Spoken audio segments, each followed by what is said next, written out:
à tous et merci de nous retrouver pour ce numéro de la Revue des Unes. La saison des pluies est là et pour prévenir tout drame, le Premier ministre Robert Begré-Mambé a officiellement lancé ce mardi 29 avril 2025 le dispositif national de gestion des effets des pluies. Ce dispositif gouvernemental dont l'objectif est de prévenir les risques et protéger les populations mobilise les ministères en charge de la sécurité, de la construction et de l'urbanisme, de l'assainissement, de l'entretien routier, de la solidarité et la Sodexam.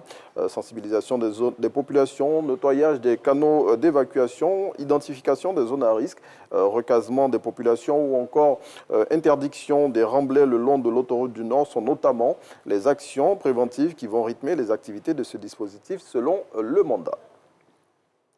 La fête du travail, c'est demain et en prélude à cette activité, le secrétaire général de l'Union nationale des travailleurs de Côte d'Ivoire, UNATRECI, a accordé une interview au quotidien Le Mandat. Et dans cet entretien, Yves Codibo a mis en avant tous les acquis enregistrés ces dernières années et tout en remerciant le gouvernement, le responsable syndical, selon le confrère, lui a demandé de continuer à œuvrer pour le bien-être de l'ensemble des travailleurs ivoiriens.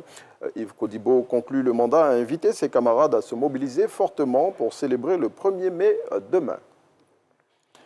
150 000 logements sociaux et économiques sortiront de terre dans les années à venir à Abidjan et à l'intérieur du pays, notamment dans les régions du Poro, de la Bagoué et à San Pedro. Un mémorandum d'entente a été signé à cet effet entre le ministre de la Construction, du Logement et de l'Urbanisme et l'entreprise américaine dit Sabatino Construction. Et selon Bruno Nabagné-Koné, qui est cité par l'Essor, ce partenariat entre son département et cette entreprise américaine constitue une réponse concrète aux attentes exprimées par les populations et une étape importante dans la mise en œuvre de la politique de logement social du gouvernement. Le chef de l'État, Alassane Ouattara, est invité à l'investiture du président gabonais Brice Oligui Nguema. L'invitation à cette activité qui se déroulera le 3 mai au stade d'Angondje à Libreville a été remise hier par le vice-président gabonais Joseph Owondolt Béré à son homologue ivoirien Tiemoko Méliette Koné. Selon Fraternité Matin, l'émissaire gabonais a saisi cette occasion pour relever les liens historiques d'amitié et de fraternité qui existent entre la Côte d'Ivoire et le Gabon, tout en exaltant l'excellence des relations de coopération entre nos deux pays. On reste avec Fraternité Matin qui a accordé une interview à Cissé Ibrahim Bakongo.